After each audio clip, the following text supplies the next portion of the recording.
Shalom Jemaat Asia Indonesia, bagaimana kabarnya?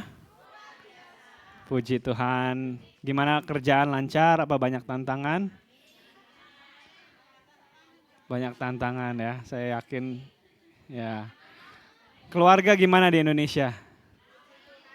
Baik ya, puji Tuhan, kita terus doakan keluarga kita di Indonesia ya. Saya yakin ya, saya setuju dengan kalian kerja, saya juga orang yang kerja di Hong Kong. Kerja di Hong Kong nggak gampang ya, banyak tantangan. Tapi kita yakin Tuhan telah menempatkan kita di sini untuk ada alasannya. Nggak semua orang punya kesempatan untuk kerja di sini. Kita di sini udah ditempatkan Tuhan. Saya yakin dan percaya dari Tuhan menyediakan buat kita. Tuhan memperlengkapkan kita dan Tuhan memberi kita kekuatan untuk menghadapi tantangannya. Amin. Mungkin sebagian besar di sini udah tahu ya, nama saya Jerry. Kalau yang belum kenal, salam kenal yang belum kenal. Senang lagi ketemu dengan kalian yang sudah kenal. Saya di Hong Kong sudah hampir 12 tahun. Asli dari Bogor, besar dari Bogor.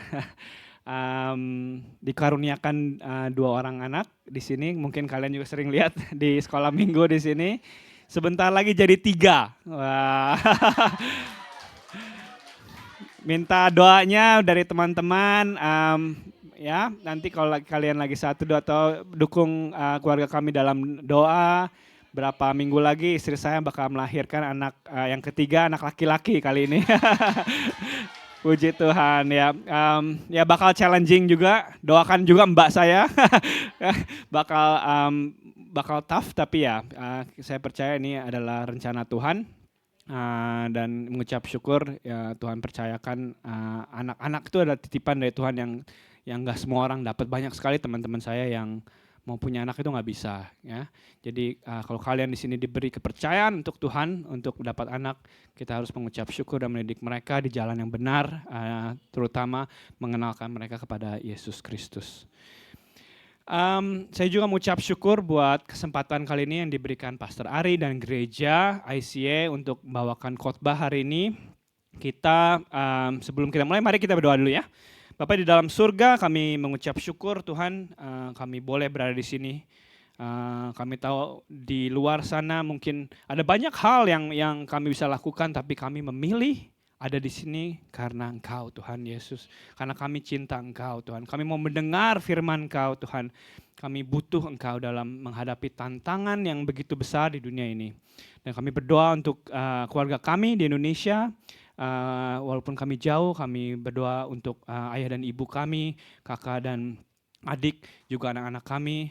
Mungkin yang beberapa di sini juga yang terpisah dengan mereka Tuhan, yang sudah lama kami mau dukung doa Tuhan, biarlah Engkau tutup bungkus mereka di dalam nama Tuhan Yesus Tuhan. Kami berdoa juga Tuhan untuk pekerjaan kami, walaupun banyak tantangan Tuhan dengan pekerjaan kami, dengan hubungan kami dengan majikan, juga dengan teman-teman. Kami berdoa Tuhan Engkau yang pakai kami Tuhan menjadi pancaran sinar Engkau Tuhan, menjadi Kristus di dalam kami Tuhan. Kami berdoa Tuhan untuk khotbah hari ini. Kami berdoa Tuhan biarlah firman Engkau boleh bertumbuh di dalam kami. Tapi bukan hanya sekedar dengar, duduk dengar saja, tapi kami boleh setia melakukannya Tuhan di dalam hidup kami. Kami berdoa buat jemaat Asia Indonesia ini yang penuh semangat Tuhan. Engkau yang curahkan anugerah Engkau ke hadapan di gereja Indonesia ini Tuhan, Asia Indonesia. Dan Engkau yang buka hati mereka Tuhan, supaya boleh mereka mendengar firman ini dengan hati yang terbuka dan Roh Kudus yang bekerja di dalam hidup mereka Tuhan. Berdoa juga Tuhan buat saya, sembunyikan saya di balik salib-Mu Tuhan. Biarlah Engkau saja yang berbicara, bukan hanya bibir mulut saya Tuhan. Di dalam nama Tuhan Yesus kami berdoa, amin. Amin. Jadi kita hari ini bakal lanjut tentang message series dari kitab Yudas. Ya, dari beberapa minggu ini kita bahas tentang Yudas. Cukup berat yang saya baca dan dengar di khotbahnya juga, karena Yudas ini adalah satu buku yang merupakan salah satu buku yang terpendek, ya, bukan yang terpendek tapi salah satu yang terpendek. Cuman ada satu pasal 25 ayat, tapi ada banyak yang diajarkan di sini yang kita bisa terapkan di dalam hidup kita dan sangat-sangat relevan dengan situasi dunia saat ini. Jadi waktu beberapa minggu lalu kita berbicara tentang ada sebuah panggilan untuk mempertahankan iman kita. Ya, ada juga minggu lalu ada peringatan tentang adanya penghakiman bagi nabi-nabi palsu dan juga ada pengajar-pengajar palsu yang masuk ke dalam gereja.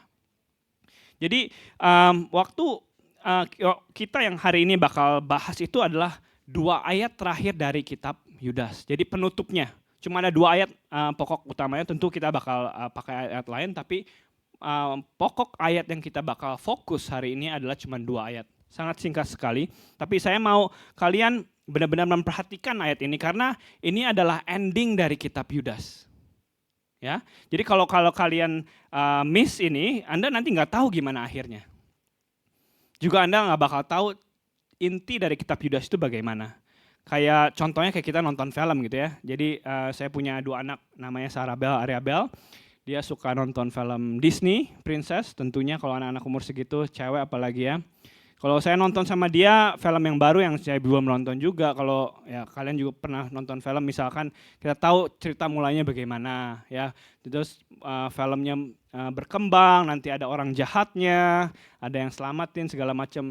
Coba bayangkan kalau misalkan kita lagi nonton tiba-tiba dimatiin TV-nya. Ya. Atau lagi nonton asik-asik, wah HP baterainya habis gitu ya. Lowbat. Kita nggak tahu cerita akhirnya gimana. Betul nggak? Nah sama, jadi hari ini kita mau benar-benar lihat gimana sih ending dari kitab Yudas ini. Ya, jadi boleh ditayangkan ayatnya, cuma ada 2 ayat yang tadi saya bilang. Next slide.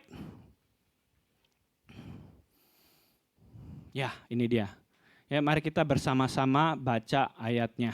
Yudas 1 ayat 24, bagi dia yang berkuasa menjaga supaya jangan kamu tersandung dan yang membawa kamu dengan tidak bernoda dan penuh kegembiraan di hadapan kemuliaannya. Allah yang Esa, Juru Selamat kita oleh Yesus Kristus, Tuhan kita, bagi dia adalah kemuliaan, kebesaran, kekuatan, dan kuasa sebelum segala abad dan sekarang dan sampai selama-lamanya. Amin. Ya, Yudas mengakhiri bukunya yang singkat itu, dan yang mendesak nanti saya juga jelaskan mengapa mendesak, dengan janji yang penuh kasih dan jaminan dari Tuhan. Ini ayat menurut saya adalah salah satu ayat yang sering banget dipakai, juga dikutip di sosial media atau menjadi sumber kekuatan. Penuh janji yang besar sekali. Jadi waktu di ayat-ayat sebelumnya Yudas itu menggambarkan tentang situasi gereja yang lagi diserang.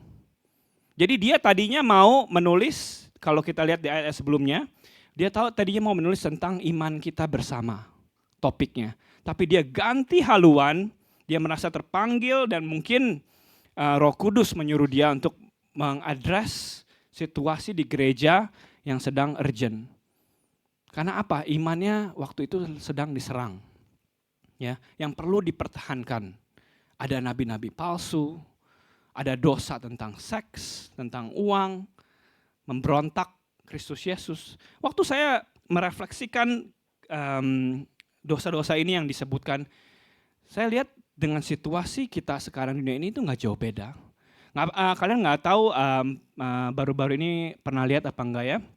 Jadi istri saya pernah kasih lihat saya ada satu gereja baru-baru ini yang populer di Jakarta. Gereja ini mengadopsi prinsip namanya Kristen progresif ya. Tujuannya memang baik sekali. Gereja ini mau merangkul semua orang yang dari latar belakang manapun, agama manapun, ras manapun, kelas manapun untuk datang ke gereja. Tujuan dia nggak mau gereja itu eksklusif untuk orang Kristen aja. Ya betul, tujuan memang gereja eksis untuk menjangkau orang-orang yang juga belum, selain untuk memuridkan, tapi kita juga harus menjangkau, itu baik. Tapi gereja ini mungkin menerapkannya terlalu ekstrim. Waktu yang saya lihat klipnya itu, di kebaktian waktu kemerdekaan Indonesia di minggunya, di mimbar dalam sembah dan pujian, dia nggak hanya menyanyikan lagu-lagu Kristen, tapi lagu-lagu agama lain pun dinyanyikan, agar semua tujuannya supaya orang-orang yang dari agama lain bisa datang gitu. Tapi menurut saya mimbar itu adalah suci gitu ya. Dan kita nggak bisa terapin semaunya kita. Dan ada beberapa saat itu saya mulai agak, wah ini ada yang nggak beres gitu ya. Menurut saya tapi ini ya, ini hanya personal opinion saya.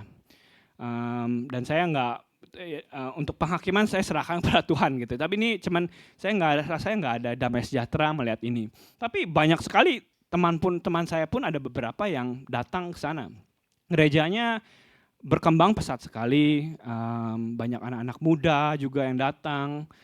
Dan di salah satu wawancara dengan gerejanya, dengan pastornya, dia diwawancara, dia bilang salah satu yang merasakan hati saya, dia bilang, kalau saya percaya Tuhan itu adalah kasih. Wah betul sekali ya, Tuhan itu sumber kasih dan dia tuh sayang sekali sama kita. Kalau dia sayang sekali sama kita, menurut dia, maksudnya menurut saya dia bilang, dia itu nggak bakal tega membiarkan orang-orang masuk neraka. Dia percaya dengan adanya surga dan neraka. Dia bilang, saya nggak percaya Tuhan itu tega membiarkan orang masuk neraka kalau hidupnya baik. Lalu setelah diwawancari lebih lanjut, dia bilang, Tuhan Yesus itu bukan hanya satu-satunya jalan keselamatan. Ada beberapa jalan lain. Dan Alkitab itu bukan sumber kebenaran yang mutlak. Jadi dari situ kita lihat bagaimana pengajar-pengajar yang menurut saya itu tidak sesuai dengan Alkitab yang kita percaya itu banyak. Dan ini gereja berkembang pesat sekali. Nah, selain dari itu kita lihat juga ya dosa-dosa yang disebut di kitab Yudas ya. Dari dosa Balaam, dari dosa Korah, memberontak, dari dosa Sodom Gomora, dosa seks itu dulunya yang tabu ya. Seks di luar nikah sekarang udah biasa, apalagi di negara-negara yang berkembang ya. Dulu di Indonesia benar-benar tabu, tapi di Indonesia juga mulai sekarang banyak sekali. Dengan juga yang lebih meresahkan di Amerika, sekarang ada situasi yang lebih meresahkan itu tentang even kalau kita manggil orang, kalau di English itu kan ada he, she, it, them, right? Jadi mereka tuh bisa milih sendiri mau dipanggil apa. Jadi Tuhan itu bukan mutlak kalau dia ciptakan dia, entah itu dia laki perempuan, dia malah kan bukan hanya gender ya. Jadi mereka tuh bisa pengen minta dipanggil sebagai binatang ya, atau sebagai benda, atau sebagai bentuk jamak ya. Itu kita lihat dunia itu, yang saya lihat itu bagaimana banyaknya makin bobrok gitu ya. Banyaknya dosa, dan saya kadang-kadang pikir, aduh apakah saya bisa yang seperti Paulus bilang ya, saya bisa finish it strong nggak ya? Saya bisa sampai garis finish berkemenangan dengan banyaknya dosa, godaan di dunia ini. Apalagi nanti anak-anak kita, generasi kita ya, lebih susah lagi. Karena kalau kita lihat trennya dari dulu sampai sekarang, dunia itu nggak tambah baik. Teknologi memang tambah baik, tapi moral itu tambah turun. Nah, tapi makanya saya waktu baca kedua ayat ini sebagai ayat penutup, saya rasanya dihiburkan oleh Tuhan. Karena Yudas bilang, pada akhirnya nanti Tuhan yang akan menjagai kita. Itu adalah janji Tuhan yang Tuhan berikan kepada kita. Nah, kita mau bahas satu persatu ya. Kita walaupun 2 ayat, kita mau benar-benar fokus kalimat demi kalimat pada hari ini supaya kita benar-benar mengerti apa ini janji Tuhan yang luar biasanya. Karena waktu saya mempersiapkan khotbah ini, saya nemuin keindahan Tuhan dari karakteristik Dia, dari aspek Tuhan ini, dari janji Tuhan dari kitab Yudas. Kita lanjut, yang pertama ini, Dia adalah Tuhan yang mampu menjaga imanmu. Poin pertama, Dia adalah Tuhan yang mampu menjaga imanmu. Jadi kita fokus dari, tolong sebelumnya, dari Yudas 24 ya, berhenti di sini. Kita mau fokus pada ayat Yudas 24 dulu. Bagi Dia yang berkuasa menjaga supaya kamu jangan tersandung. Kita stop di situ dulu aja ya. Kita mau fokus. Nah, kata supaya kamu jangan tersandung, kata tersandung ini di dalam Alkitab bahasa Inggrisnya itu stumbling, ya. Atau di Alkitab KJV yang lebih tua itu falling, jatuh ya. Nah, ayat ini itu mengandung yang seperti saya bilang banyak dikutip oleh banyak orang karena mengandung janji besar daripada Tuhan. Kalau boleh saya jujur, saya juga pernah lihat Alkitab ini, pernah dikuatkan, tapi nggak pernah benar-benar mengerti janji Tuhan itu secara dalam. Karena saya nggak ngerti maksudnya ini Tuhan menjaga kita supaya jangan tersandung itu dari apa. Salah satu yang saya kepikiran waktu saya baca Alkitab ini dengan secara langsung, saya pikir Tuhan akan menjaga kita supaya tidak jatuh dalam dosa. Tapi kalau saya lihat dari hidup saya sendiri, banyak kali saya juga jatuh ke dalam dosa, kadang-kadang saya gagal. Tapi kalau dengan gitu, apakah janji Tuhan ini nggak relevan, apa bagaimana? Nah, saya bingung gitu. Saya nggak pernah dapat intinya sampai ke bagian untuk melayani. Minggu ini saya persiapkan dari bulan sebelumnya. Saya baca banyak komentari dan juga dan saya mau bagikan apa yang saya temukan kepada kalian semua di sini. Dan sangat menarik kalau kita lihat dari kitab Yunaninya, dari tersandung itu, karena kenapa kadang-kadang orang suka pakai kitab Yunani, walaupun kita kadang-kadang nggak ngerti bahasanya. Cuman kalau misalkan pakai kitab Yunani itu kita bisa lebih dapat sisi pandang, itu kan tulisannya originalnya ditulis dari bahasa Yunani. Jadi kita bisa lebih dapat sisi pandang maksud dia tuh ngomongin apa sih gitu kan. Nah, dari tersandung itu Yunani itu aptaiostos, artinya tidak terjatuh dan berdiri kokoh. Ya, waktu saya coba lihat, ini saya bagi tips juga ya, kalau misalnya kalian mau tertarik untuk lihat bahasa Yunani itu, kalian bisa, sekarang udah canggih, dan semua materialnya juga gratis di internet, namanya Blue Letter Bible, saya pakai itu. Kamu udah dapat bahasa Yunaninya, kamu tinggal masukin, keluar semua itu. Di mana aja, di kitab mana lain yang kata yang sama dipakai, ya. Tapi waktu saya masukin kata aptaiostos ini di internet, nggak ada kata yang sama dipakai di tempat lain. Hanya satu dipakai di kitab Yudas. Nah, ini menarik sekali. Waktu saya gali lebih dalam lagi, banyak yang saya pikir tersandung ini maksudnya tidak tersandung dalam dosa. Ternyata kata yang tersandung untuk dalam dosa itu bahasanya lain. Katanya lain di bahasa Yunani itu petaio. Ya, di Roma 11 ayat 11 contohnya ini dibilangnya, maka aku bertanya apakah mereka petaio tersandung dan harus jatuh, sekali-kali tidak, tetapi oleh pelanggaran mereka keselamatan telah sampai kepada bangsa-bangsa lain supaya mereka cemburu. Lebih petaio itu banyak sekali dipakai kalau di search, lebih banyak diasosiasikan dengan kalau jatuh tapi ke dalam dosa. Nah, kalau misalnya terjatuh ke dalam dosa, lalu ini tersandungnya tanda tanya besar sekali, ini tersandung dalam maksud apa gitu kan ya. Nah, ya saya mau bagiin tips lagi ke kalian yang tertarik dan saya benar-benar encourage kalian untuk study the Bible, yang gereja ICA juga bukan hanya baca tapi belajar gitu ya. Kalian bisa lakukan sendiri. Cara paling gampang itu baca keseluruhan Alkitab. Contohnya kita lagi baca tentang Yudas. Nggak susah kok, 25 ayat doang. Kalian bisa sebelum gereja dimulai, kalian bisa baca dulu. Dan kalau misalnya kalian ada waktu luang, waktu malam, kalian bisa menggali lebih dalam lagi. Kita mesti lihat konteksnya itu, Yudas itu lagi ngomongin apa. Karena kan orang banyak sekali kutip, wah ini ayat bagus, ya kan. Memang itu bagus, memberi kekuatan, tapi kita mau lihat kalau kalian baca semuanya, kalian lebih ngerti konteks dia tuh lagi ngomongin apa. Misalkan contohnya saya lagi ngobrol sama orang, wah ini baju ini udah murah dan bagus lagi gitu kan, dan enak gitu kan. Nah, contoh ada satu orang datang nimbrung ya, dia nggak ngedengar saya nggak ngomongin baju, cuma dengar kata, wah ini bagus, murah, enak. Dia bilang, wah restorannya di mana?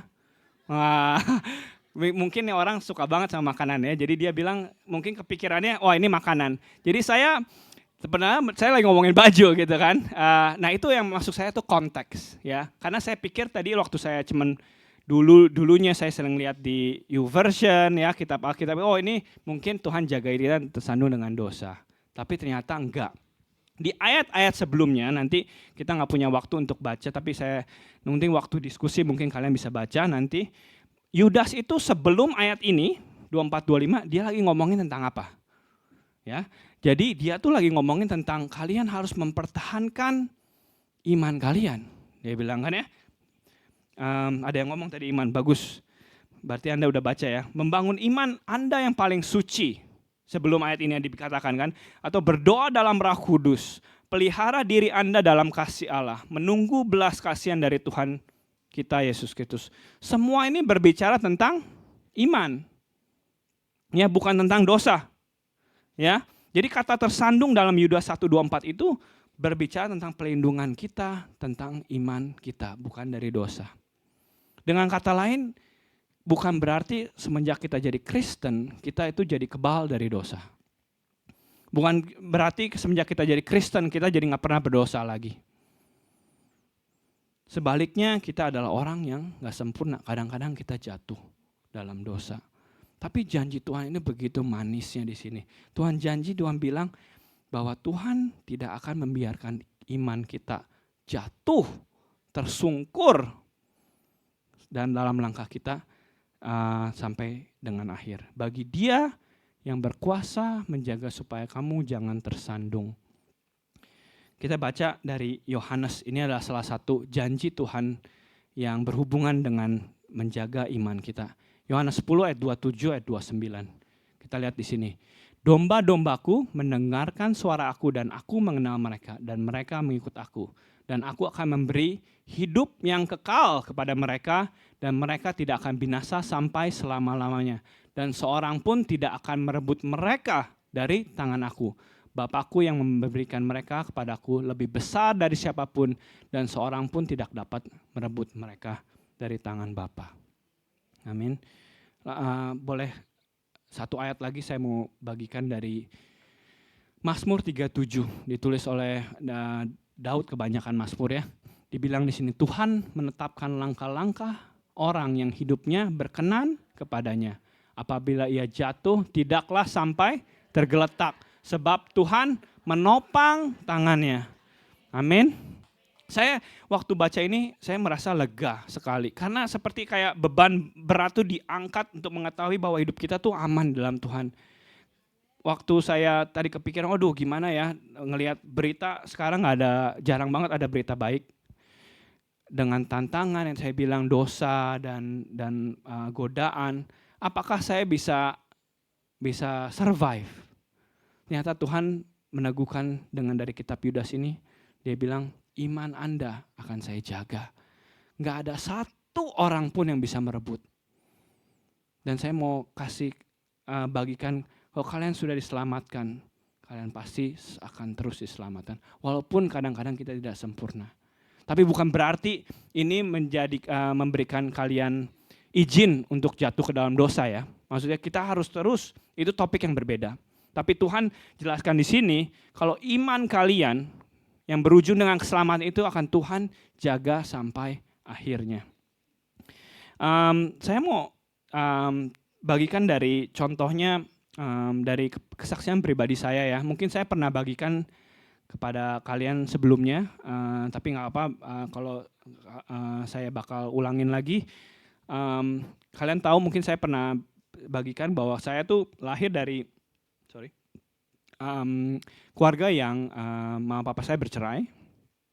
Jadi waktu setelah papa saya meninggalkan mama saya dan saya cuma anak satu, jadi cuma mama saya dengan saya. Hidup kita pas-pasan. Jadi saya tahu bagaimana hidup nggak gampang di Indonesia ya. Jadi saya waktu saya ada kesempatan untuk kuliah di luar negeri, saya ambil itu. Dan walaupun saya tahu biayanya itu nggak cukup sampai habis, cuman papa saya mau kasih saya sedikit, saya ambil resiko, saya kuliah hanya cukup duitnya untuk 1 semester. Waktu sebelum 1 semester habis, Tuhan berbicara kepada saya untuk apply program di sekolah, beasiswa. Saya nggak ngerti maksudnya apa. Saya tadinya nggak mau apply karena saya pikir saya kesini bukan untuk Tapi kalau misalnya saya apply program itu saya harus kerja di sekolah dan harus lebih lama lulusnya. Dan saya bilang saya nggak mau, saya kesini untuk belajar, nggak mau kerja. Tapi saya coba taat Tuhan.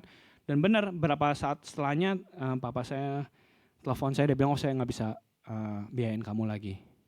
Tapi untungnya 3 bulan sebelumnya Tuhan udah mengatakan untuk saya untuk program itu. Jadi saya selalu sampai sekarang saya selalu bagikan ini, yang bayar uang kuliah saya itu 1 semester papa saya, setelahnya itu Tuhan Yesus. Amin. Nah, waktu saya lulus, makanya saya waktu ada kesempatan itu saya benar-benar belajar luar biasa keras ya. Karena saya punya prinsip belajar keras, dapat nilai bagus, supaya nilai bagus dapat kerjaan bagus dapat gaji bagus, dapat hidup yang bagus. Ya, saya kerja keras, belajar keras sekali, lulus penuh iman, dengan iman saya lagi tinggi-tingginya. Wah, Tuhan bayarin saya sekolah, ya kan? Tuhan adalah Tuhan yang mampu. Waktu saya lulus saya mau kerja di sana, nggak dapat kerjaan. 1 bulan masih haleluya Tuhan ya. Tuhan kita adalah Tuhan yang sanggup. 2 bulan lewat masih semangat, 3 bulan udah mulai was-was. Wah, gimana nih? Udah nggak ada kerjaan, udah 3 bulan, dan akhirnya 4 bulan, 5 bulan nggak kunjung datang pekerjaan. Saya jatuh ke dalam depresi, saya menarik diri dari gereja, menarik diri dari teman-teman karena saya malu, nggak punya kerjaan ya. Kadang-kadang di rumah saya ngekos saya numpang ke teman saya, nyewa 1 kamar. Saya masih ingat saya biasa masak nasi goreng untuk 1 minggu. Masukin kulkas supaya ngirit gitu ya.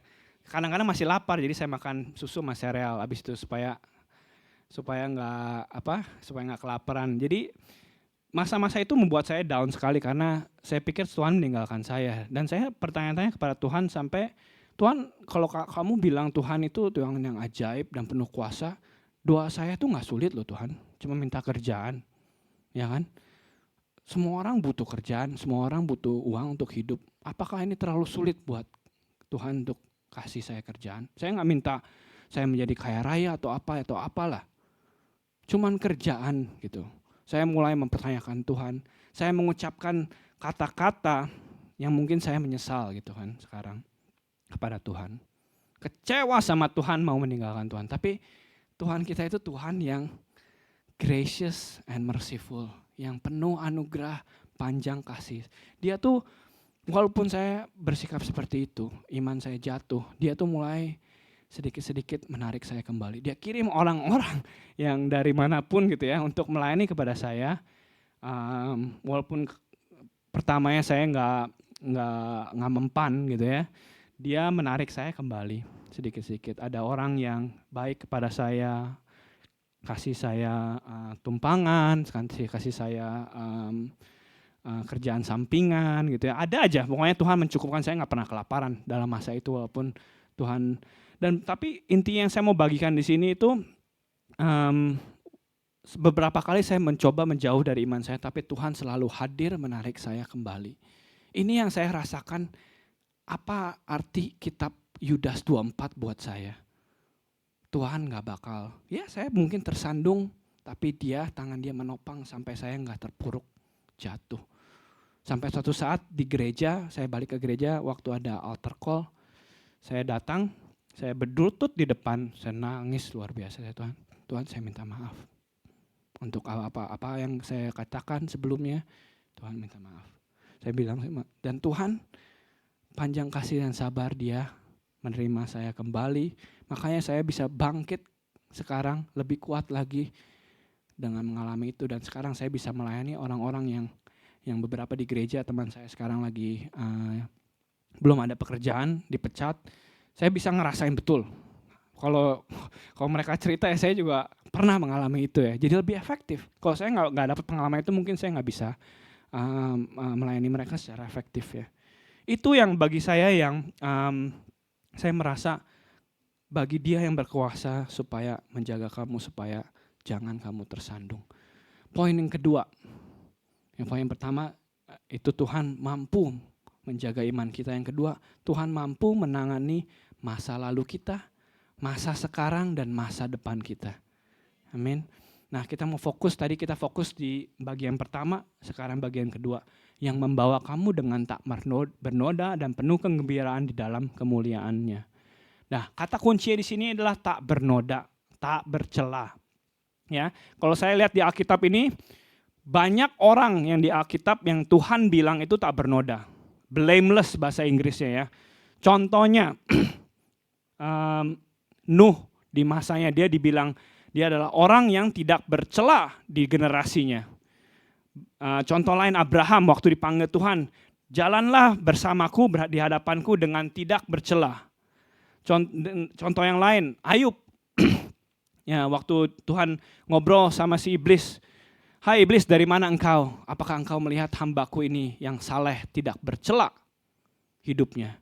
Daud, Mazmurnya banyak sekali menulis dengan menggunakan kata blameless, tak bercela.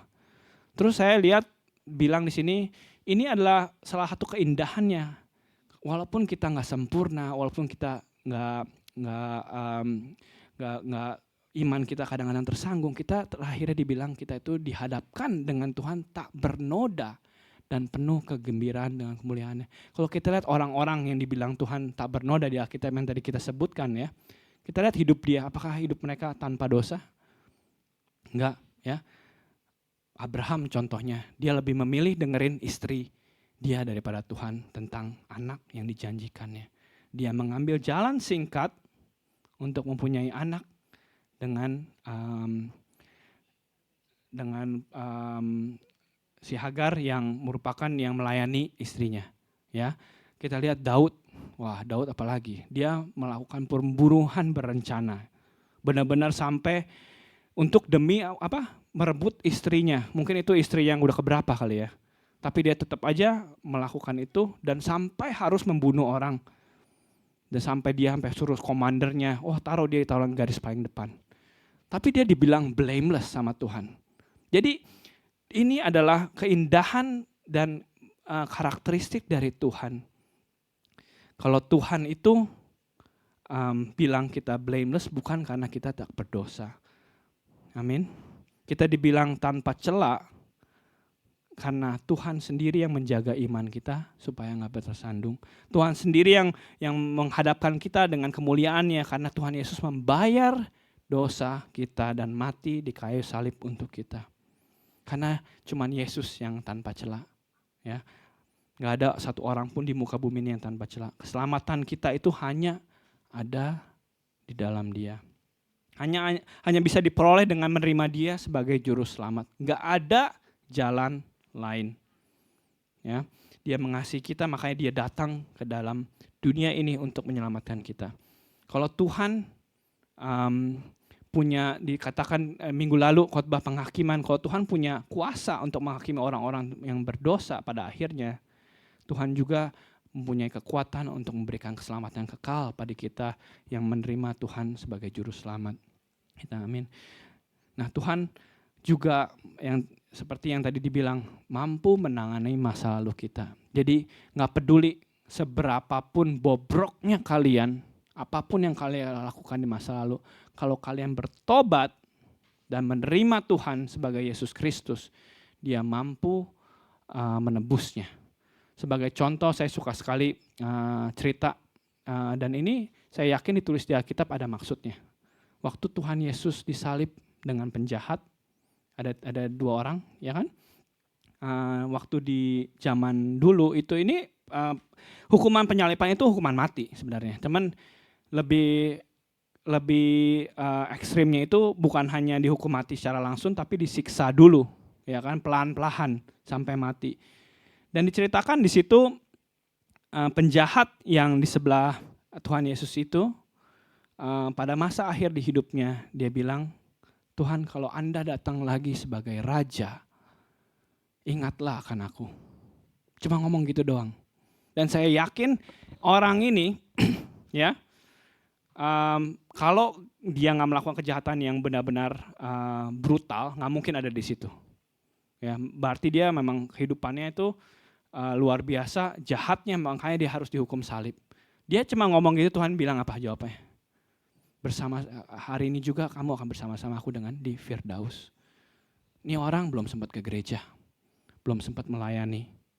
Tapi Tuhan menggaransikan keselamatan dia karena dia menerima Tuhan Yesus. Masa lalu dia memang hancur, tapi kalau kalian bertobat dan menerima dia, Tuhan pasti selamatkan. Masa kita sekarang, itu masa lalu. Meskipun ada tantangan, godaan dosa yang di dunia ini yang kita alami, dia berjanji akan selalu bersama kita dan menjaga iman kita agar tidak tersandung. Itu janji Tuhan, luar biasa. Masa depan kalian dibilang apa? Sudah dijamin oleh Yesus. Dia punya tempat di surga. Kamu akan diperhadapkan dengan tanpa celah. Dan bukan hanya tanpa celah, dia bilang di sini dikatakan dengan penuh kegembiraan. Tuhan itu ngelakuin dengan senang hati untuk menyelamatkan kita. Makanya kalau dibilang di Alkitab juga, kalau ada orang yang selamat itu seluruh surga, ya, bersorak-sorai, ya. Jadi iman kita itu yang udah dijaga sama Tuhan yang mahal sekali. Kalau kalian misalkan bilioner dari manapun yang nggak terima Tuhan, pada akhirnya misalnya hidup ya tahu ini kebenaran dan mau beli pun nggak bisa. Ini sangat berharga sekali dan Tuhan yakinkan kepada kita dia akan menjaga iman kita sampai kita akhir garis finish hidup kita. Amin. Yang terakhir, poin ketiga, dia adalah satu-satunya yang layak dipuji. Yudas 25, Allah yang Esa, Juru Selamat kita oleh Yesus Kristus, Tuhan kita. Bagi dia adalah kemuliaan, kebesaran, kekuatan, dan kuasa sebelum segala abad, dan sekarang dan sampai selama-lamanya. Amin. Nah, ayat 24-25 ini kalau di buku bahasa Inggrisnya, translasi bahasa Inggris itu judul ayat 2 ayat itu doksologi. Ya. Doksologi itu, ada yang tahu gak? Doksologi itu kalau di kebaktian di gereja yang denominasi lain itu kan ada strukturnya. Ya, ada doksologi, ada benediction. Doksologi itu berasal dari bahasa Yunani doksologia, kombinasi dari kata doksa dan logos. Doksa artinya kemuliaan, pujian, penghormatan, logos itu kata atau ucapan. Jadi doksologi itu adalah himne, lagu atau ayat untuk memuji Tuhan, mengagungkan Tuhan. Kalau doa berkat, benediction yang kita biasa lakukan juga itu adalah berkat dari Tuhan kepada jemaat. Doksologi itu kebalikannya, jemaat melayangkan pujian kepada Tuhan. Ya, jadi Yudas itu menutup kedua kitab ini dengan dia tulis doksologi. Ya, dia melayangkan pujian sebesar-besarnya dari hatinya kepada Tuhan.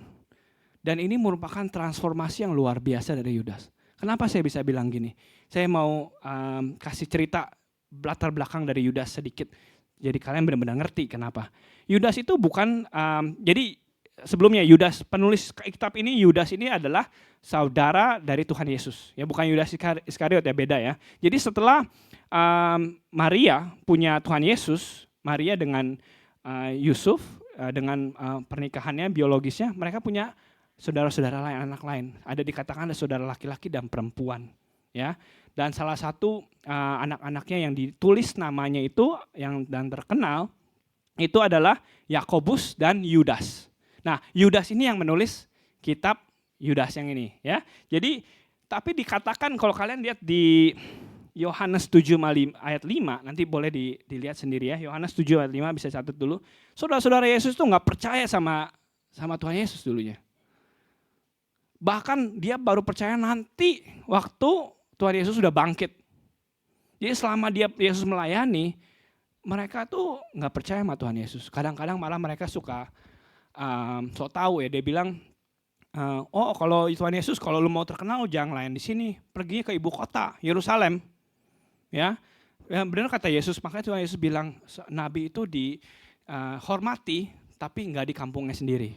Ya, jadi dibilang juga saya temukan ayat lumayan interesting, Markus 3 ayat 21, ada beberapa keluarga yang bilang dia tuh, nggak tahu siapa, nggak ditulis, dia bilang wah dia tuh he's out of his mind, nggak waras. Jadi kita bisa lihat Yudas ini datang dari posisi yang orang nggak percaya, tapi kita bisa lihat perubahan dari hidupnya setelah dia percaya sama Tuhan. Dia benar-benar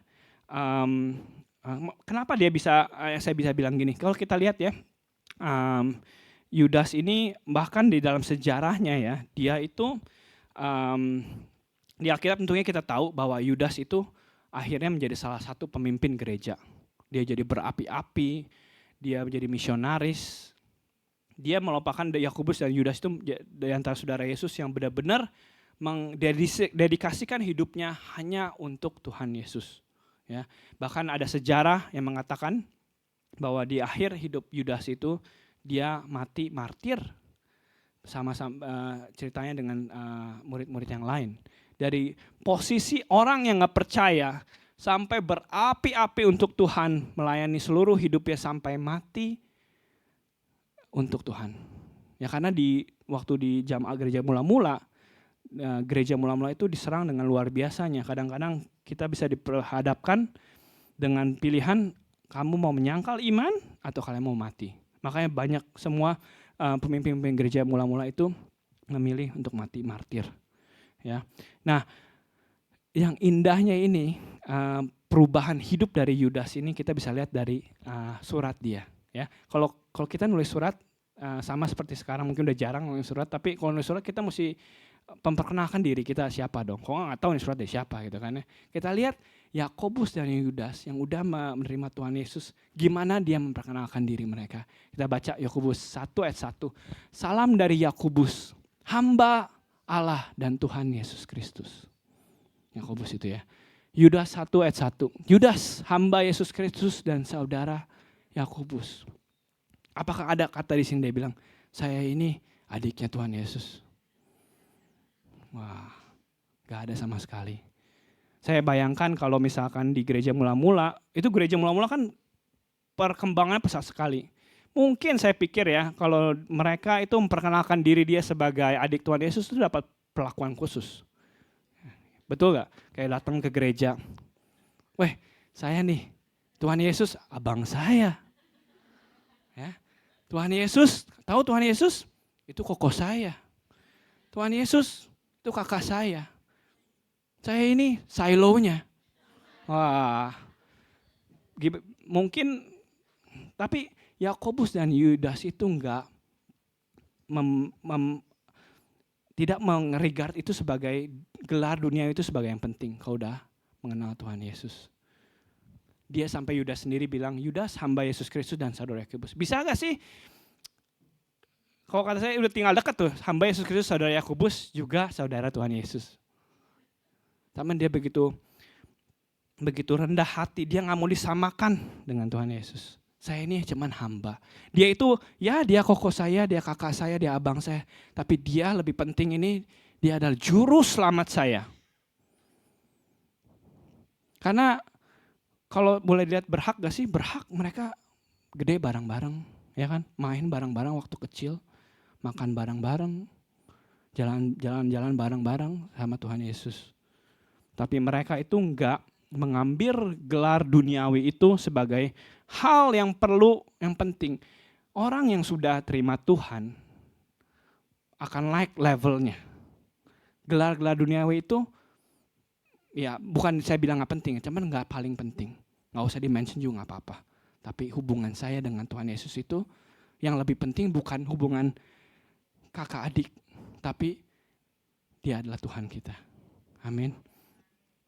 Nah, ini yang saya lihat dari Yakobus itu, bahkan di akhir Alkitab itu dia bisa dengan rendah hatinya bilang dan melayangkan pujian setinggi-tingginya kepada Tuhan Yesus. Beda ya kalau sekarang ya, di dunia ini semua tentang koneksi, betul gak ya? Wah, saya kenal si A, saya kenal si B, itu loh DPRD, ketua DPRD, itu ini loh suami saya ya, punya adik ya, married sama orang ini, punya sepupu anaknya, itu dia. Kenal saya dekat. Masih dekat, masih saudara. Ditanya orangnya, kenal gak? Nggak kenal. Ya, tapi ya kita di sini kita lihat belajar dari Yudas. Walaupun dia menurut saya ada hak, tapi dia nggak mau menggembar-gemborkan menjadi suatu hal yang penting. Karena dia udah mengetahui, orang yang udah mengetahui kebenaran, betapa berharganya keselamatan yang kamu miliki, janji-janji Tuhan, menjaga iman supaya kita nggak tersandung. Kamu nggak bakal bisa berhenti memuji dia.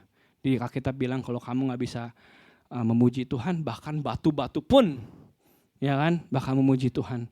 Kalau saya mau bagiin tips, kalau kadang-kadang juga saya ada di bagian di musim yang gimana saya kering dan nggak bisa memuji Tuhan atau give thanks, mengucap syukur.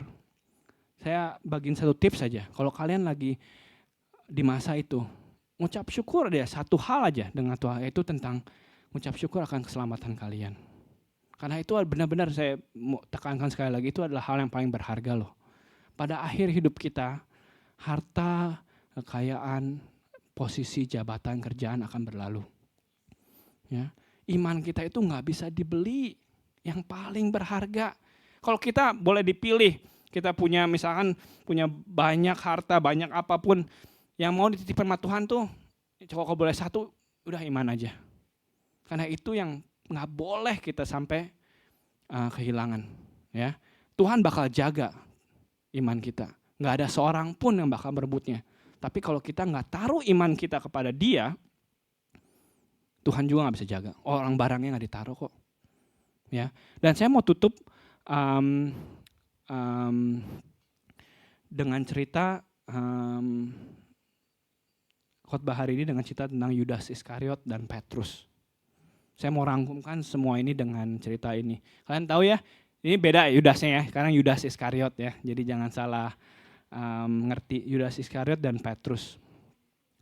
Yudas Iskariot dan Petrus itu banyak kesamaannya. Ya.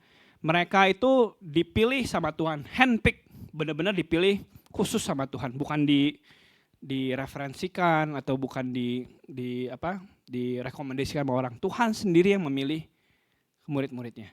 Dan Tuhan bentuk inner circle-nya, geng khususnya, yang orang yang paling dekat.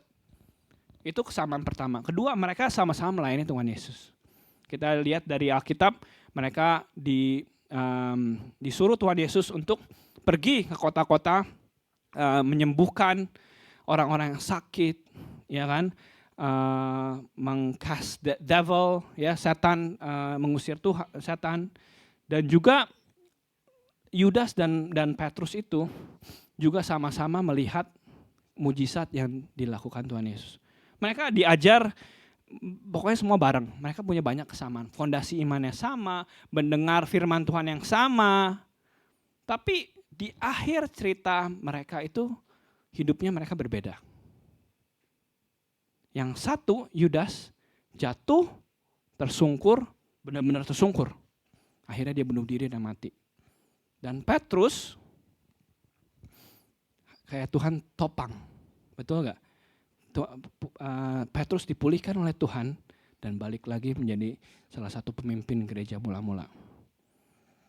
Dan saya yakin itu pekerjaan Tuhan, gak mungkin hanya Petrus. Tapi bagaimana perbedaan itu, dan saya mikir apakah Tuhan kok satu ditolongin kayak bahasa sehari-hari, kok satu ditolongin satu enggak ya? Apakah artinya Tuhan itu pilih kasih? Saya bertanya waktu, dan ayat Yudas 24 ini bagi saya memberi saya jawaban kepada pertanyaan itu. Ada satu perbedaan yang paling mendasar, dan walaupun simpel tapi paling mendasar antara Yudas dan Petrus. Itu hubungan Yudas dengan Yesus dan Petrus dengan Yesus itu berbeda. Satu itu kita lihatnya dari mana ya? Contohnya dari, kalau kita melihat hubungan paling gampang cara orang manggil keakrabannya. Contohnya anak saya, kalau misalnya anak saya ada di sini, waktu dia ngeliat saya, dia pasti panggil saya daddy, bapak, ayah. Menggambarkan kalau hubungan saya itu adalah bapak dan anak. Ya, anak orang lain datang, nggak mungkin manggil saya daddy, dia mungkin manggil uncle. Keakrabannya beda. Yudas, kalau kalian lihat di Alkitab di perjamuan terakhir, coba kalian perhatikan gimana Yudas panggil Tuhan Yesus. Mereka lagi perjamuan terakhir, Tuhan Yesus bilang ke murid-muridnya, salah satu di antara kalian di ruangan ini bakal mengkhianati saya. Padahal, tapi semua orang bertanya, wah siapa nih yang ngalahin? saya bukan Tuhan, Petrus bilangnya. Yudas bilang, saya bukan rabi. Wah, ini satu rabi. Ya. Terus hal yang kedua, waktu Yudas itu menjual Tuhan Yesus ke orang Farisi, waktu kejadian waktu dia ditangkap, dia bilang nanti orang yang saya cium itu adalah orang yang mesti kalian tangkap. Ini orangnya. Waktu kejadian itu datang, jadi Tuhan Yudas datang ketemu Tuhan Yesus habis Taman Getsemani, Tuhan Yudas cium dan bilang, salam Rabi. Sebenarnya kata Rabi itu adalah panggilan yang terhormat pada masa itu. Ya, itu adalah panggilan yang ditujukan kepada guru terbesar, terhormat. Panggilan yang sebuah panggilan yang terhormat, yang disegani, yang elegan. Tapi kalau kita lihat, Petrus itu manggil Tuhan itu Tuhan. Tuhan itu adalah gelar untuk juru selamat dan Mesias. Dikatakan di Alkitab, contohnya waktu Tuhan Yesus tanya, ya, Tuhan Yesus tanya kepada murid-muridnya, siapa kata orang tentang anak manusia ini? Ada yang bilang Yohanes Pembaptis bangkit lagi. Ada yang bilang Elia, Yeremia, atau ada yang bilang salah satu dari para nabi. Tetapi Petrus menjawab, engkau adalah Kristus, anak Allah yang hidup. Saya bisa simpulkan di sini, perbedaan mendasar dari Yudas Iskariot dan Petrus adalah Petrus menerima Yesus sebagai juru selamat yang hidup. Yudas nggak pernah terima Tuhan Yesus. Karena janji Tuhan yang menjaga imannya, menopang kalian tidak terjatuh itu ada syaratnya. Kalau kalian percaya Tuhan Yesus. Ya. Dan itu adalah perbedaan kuncinya. Meskipun tadi ada yang bilang juga ada yang bilang bertobat, itu betul sekali. Ya. Yang dua-duanya itu sebenarnya menyesali perbuatan mereka. Kalau Yudas nggak menyesali, nggak mungkin dia bunuh diri. Ya. Dua-duanya menyesali. Satu pertobatan sejati, satu pertobatan yang salah. Karena dia itu nggak pernah menerima Tuhan Yesus. Nah, kita mau lihat gimana sekarang Tuhan Yesus itu menopang Petrus. Ya, kita lihat setelah penyalipan, Petrus ngapain? Balik lagi ke kehidupan lama ya, dia pergi mancing lagi. Yaitu kecenderungan kita ya. Kalau kita dekat sama Tuhan, waktu kita jauh sama Tuhan, kita cenderung balik lagi ke kehidupan lama kita sebelum kita dekat sama Tuhan. Dan itu exactly yang Petrus lakuin.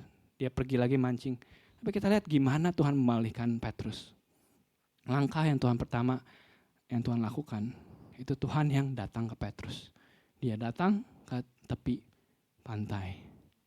Di mana Tuhan Yesus ada berada di mana Petrus membutuhkan Tuhan Yesus. Bukan Petrus pertama yang nyamperin, Tuhan yang ngambil langkah inisiatif pertama untuk ke Petrus. Bagi saya itu momen di tepi pantai yang kalau saya bilang judulnya ini itu adalah momen yang benar-benar simbolis ya. Kalau kalian lihat berdiri di tepi pantai ya, udah pastinya semua orang udah pernah ke pantai. Tepi pantai itu adalah tempat di mana air dan daratan bertemu. Ya, adalah dua hal yang berbeda. Ya, warnanya beda, binatang yang tinggal di situ beda, kehidupannya berbeda. Dan saya ngelihat cerita di tepi pantai tentang Yesus dan Petrus itu sama seperti hidup kita. Hidup kita itu tanpa Yesus dan dengan Yesus itu berbeda sekali. Ya, jadi di sini kita bisa lihat bahwa Petrus itu adalah Tuhan Yesus itu yang datang, yang ambil inisiatif untuk menemui kita, yang datang menarik kita kembali lagi kepada Tuhan. Dia nggak bakal membiarkan kamu tersandung hingga jatuh tanpa celah. Dan saya mau menutup khotbah ini balik lagi dari Yudas 1 ayat 1. Dia bilang kepada mereka yang terpanggil, yang dikasih dalam Allah Bapa, yang dipelihara untuk Yesus Kristus. Kalau kalian udah dipanggil, kalian tetap dipanggil. Kalau kalian sudah dikasihi, kalian tetap dikasih. Kalau kalian dipelihara, kalian selalu tetap dipelihara oleh Yesus Kristus. Itu adalah janji Tuhan.